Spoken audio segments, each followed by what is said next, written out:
E aí, pessoal, tudo certo com vocês? Tudo certo com vocês aqui também? Então, a nossa aula de hoje nós vamos tratar a parte de energia potencial elétrica, é a sequência do estudo da eletrostática. Nós falamos sobre força elétrica e falamos também já sobre campo elétrico. Agora, vamos entrar na parte escalar do conteúdo, que é essa parte de energia potencial. Bom, imaginem a coisa mais simples que existe, né? Essa caneta aqui eu solto, o que acontece com ela? Ela cai. Bom, ela cai porque ela tem energia potencial gravitacional, né? Ela pode entrar em movimento devido à força gravitacional, ó. Se eu soltar, a Terra atrai a caneta e por isso ela vai de encontro à Terra. Imaginem agora que eu tenho duas cargas de sinais opostos, opostos se atraem. Se eu soltar, elas não vão também em direção uma à outra? Isso quer dizer que quando eu estou segurando aqui, ó, elas têm possibilidade, elas têm capacidade de entrar em movimento devido à força elétrica. A energia relacionada a isso é a energia potencial elétrica. Bom, para calcular a energia potencial elétrica, essa é a equação. Então, Qzão e Qzinho, pessoal, vocês já estão ligados. São as cargas e tem que estar em Coulomb. Esse D aqui é a distância entre elas, em metros. O K a gente já conversou quando falou lá de força elétrica, né? O K é a constante eletrostática, que vale 9 vezes 10 na 9 no vácuo, certo? E o EP é justamente a energia potencial elétrica. Com a energia potencial elétrica, se é energia, a unidade é joules, certo? Então, tá lá. Essa é a energia potencial elétrica.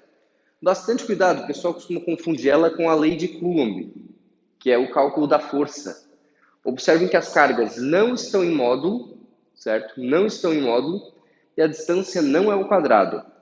Se as cargas não estão em módulo, a energia potencial pode ser positiva ou negativa. Curte só. Se o Qzão e Qzinho tiverem mesmo sinal, mais e mais ou menos e menos, mais com mais dá mais, menos com menos também dá mais.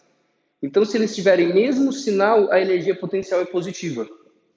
Agora, se eles tiverem sinais opostos, mais e menos, aí a energia potencial é negativa. O que significa isso? Significa que a energia potencial é negativa. Não tem nada de especial com isso. Ok? Bom, a respeito agora do potencial elétrico. A gente falou sobre força elétrica e depois falou sobre campo elétrico. Eu falei que o campo elétrico é a região onde pode ter força elétrica. O mesmo vale, pessoal, para a relação entre potencial elétrico e energia potencial elétrica. O potencial elétrico é como se fosse a região onde pode haver energia potencial elétrica, certo? Então, o potencial elétrico é a energia potencial por unidade de carga de prova, né? O Qzinho. Percebam que esse EP, então, é novamente a energia potencial elétrica, certo? Vou colocar aqui que a unidade é joule.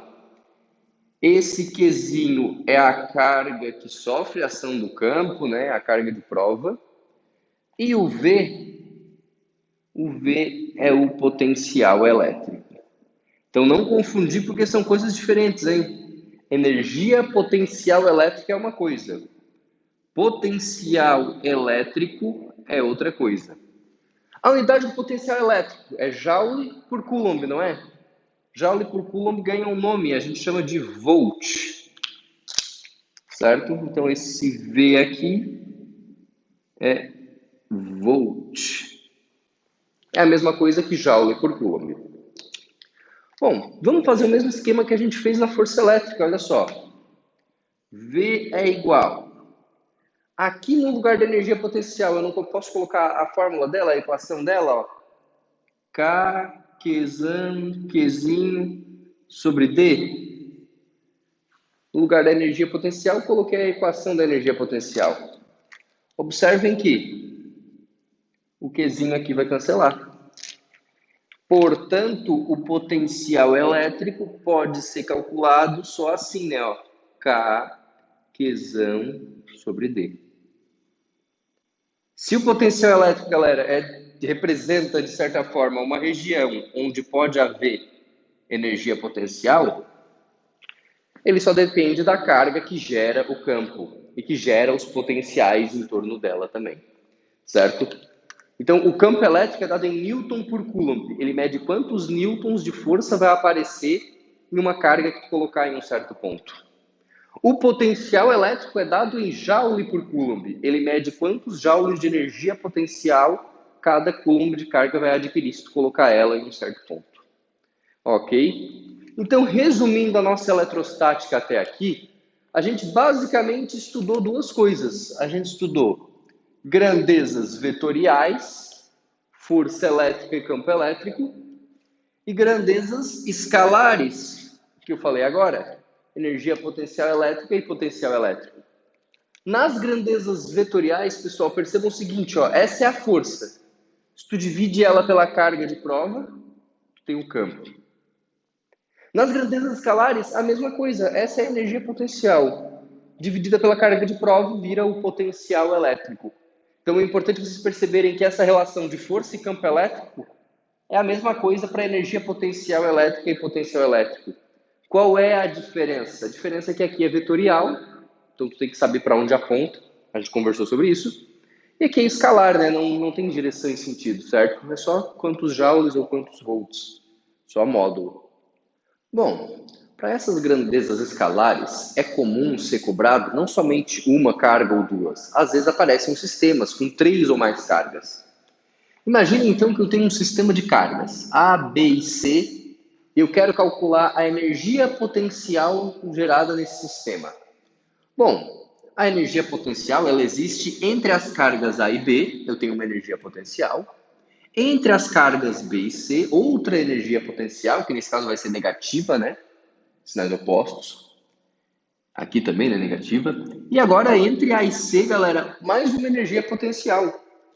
Portanto, a energia potencial total, ou a energia potencial do sistema, é a soma da energia potencial da interação de A e B, energia potencial de A e B, mais a energia potencial de B e C, mais a energia potencial, galera, ó, de C e A. Então, para calcular a energia potencial total de um sistema, você tem que somar a energia potencial de cada par de cargas. E se eu falar do potencial elétrico? Bom, o potencial elétrico ele é uma região do espaço, então eu tenho que calcular um ponto específico. Por exemplo, eu quero o potencial aqui, ó, vamos dizer que é o ponto P, o potencial do ponto P. Primeira coisa, a gente vai precisar ter todas essas distâncias aqui, porque aí eu vou calcular o potencial da A nesse ponto, da B e da carga C também, e somar tudo. Portanto, o potencial resultante naquele ponto P ali, ó, seria o potencial elétrico da carga A, mais o da carga B, mais o da carga C, certo? Então é bem simples. Como as grandezas são escalares, tu precisa só somar. Soma da carga A com a B ou da C, ou aqui no caso a energia potencial de cada um dos pares, e aí tu vai ter a energia potencial e o potencial elétrico totais.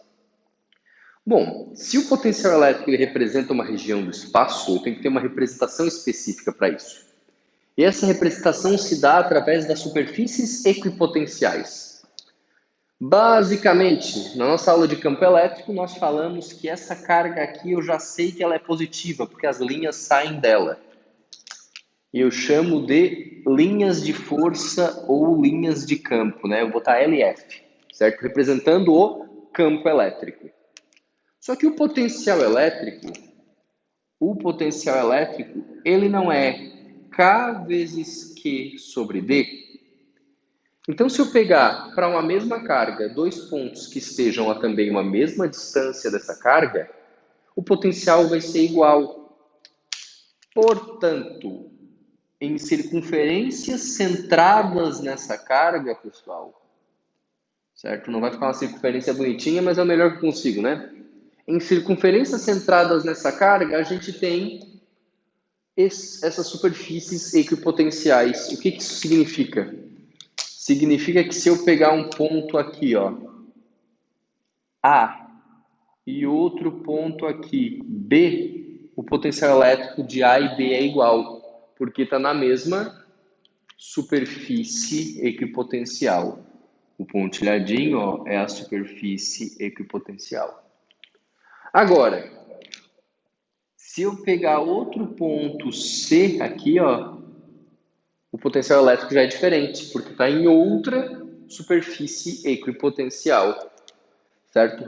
Como é inversamente proporcional à distância, né, essa carga sendo positiva, eu sei que o potencial de A e de B é igual, só que o de C é maior, né?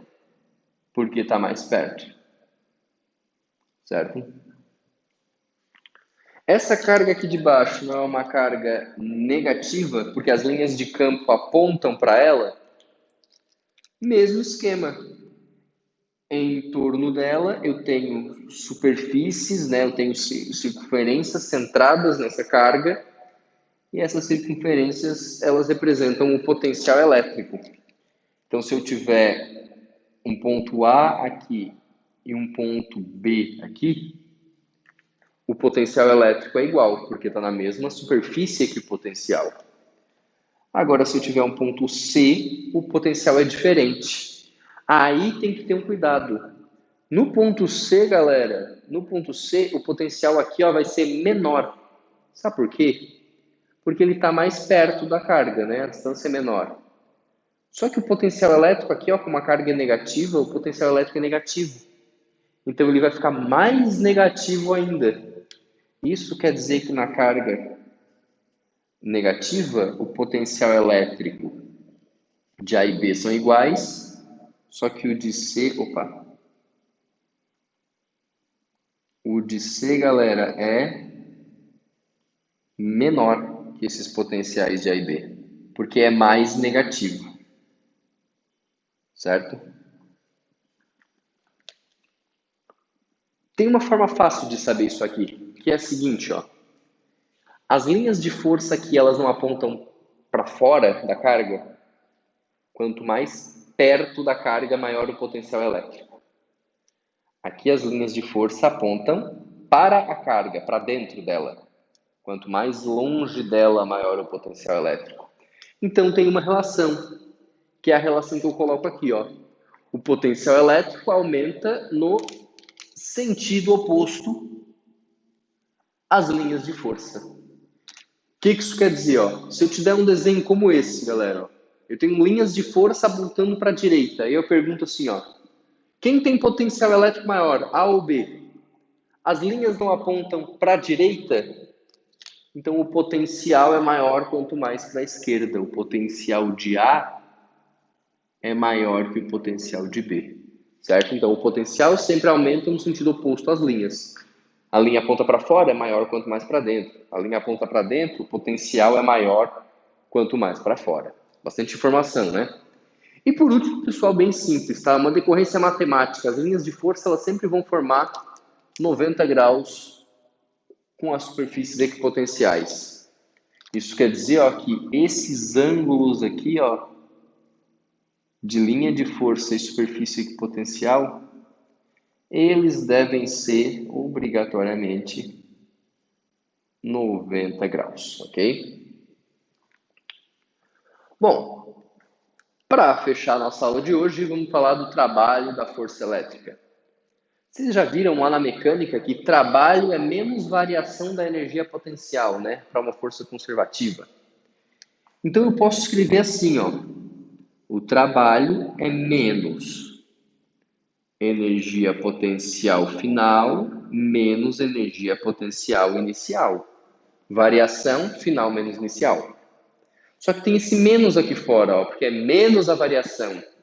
Menos com menos, aqui vai ficar positivo, aqui vai ficar negativo. Ou seja, o trabalho eu posso escrever como sendo energia potencial inicial menos energia potencial final. Certo? Menos com menos ficou mais, aqui ficou igual. Aí, galera, curte só, eu vou aqui nesse cantinho aqui, ó. A gente não falou que potencial elétrico é energia potencial sobre carga? Bom, então, energia potencial é a carga vezes o potencial elétrico.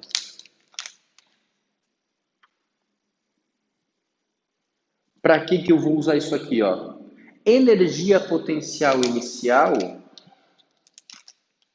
vai ser carga vezes o potencial elétrico inicial. Energia potencial final, carga vezes o potencial elétrico final.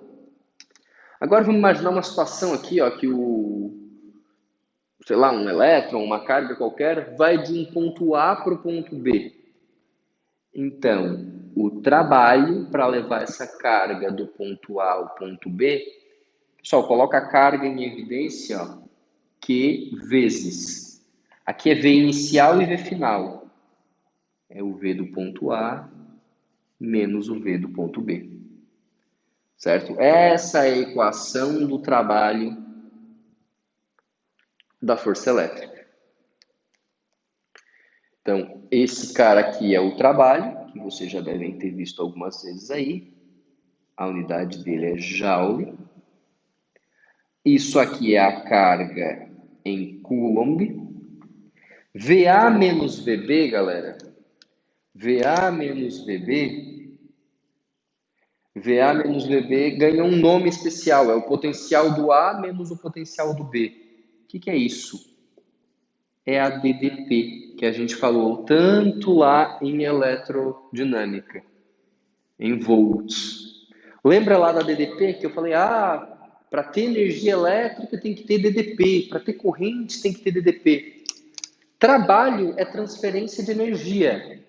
Para ter trabalho, tem que ter uma diferença de potencial. Se o potencial elétrico do A é 10 e o do B é 10 também, 10 menos 10 não tem diferença. Então não tem trabalho da força elétrica, não tem energia elétrica. Agora se vai do 220 volts para o 0 volts. 220 menos 0 é 220. Aí tem trabalho, tem energia, tem transferência de energia. Certo? Até costuma aparecer algumas vezes, pessoal, da forma que vocês conhecem, tá? VA menos VB é o U, que é a DDP. Então vocês vão ver algumas vezes isso aqui, ó. Trabalho é igual Q vezes U. O U é a DDP, como era antes. Ok? E como que eu posso calcular esse U aqui, ó, se eu tiver um campo elétrico uniforme, ou seja, um campo constante, né, galera? Um campo em que em todos os pontos ele vale a mesma coisa. Para o caso do campo elétrico uniforme, se eu quiser a DDP de dois pontos, de duas superfícies equipotenciais, né, ó, eu tenho uma carga e essa carga ela vai daqui para cá. Ela foi dessa equipotencial para essa. Sei lá, ela foi do 50 para o 10 volts, né? Se tu souber isso, que é do 50 para o 10, a DDP é 40. Só que se tu não souber o potencial de cada uma, tu pode calcular essa DDP com essa equação aqui, ó. Então, o U é a DDP em volts. O E é o campo elétrico, que é uniforme, né? Newton por Coulomb, né? Então, 1 em volt por metro. E esse D, pessoal, é a distância em metros, mas bastante atenção, tá? Porque é a distância entre as superfícies equipotenciais. Então, por exemplo, se o elétron veio daqui para cá, tu não vai pegar essa distância que ele percorreu, tu pega essa distância entre uma linha e outra, entre uma superfície e outra. Ok? Então, essa era a nossa aula. Esse módulo, pessoal, ele é considerado um conteúdo, um módulo bem complicadinho, tá? É a parte complicadinha da eletrostática. A eletrostática em si já é um pouco abstrata, mas prestem bastante atenção, voltem quantas vezes precisar e qualquer dúvida entre em contato. Um abração.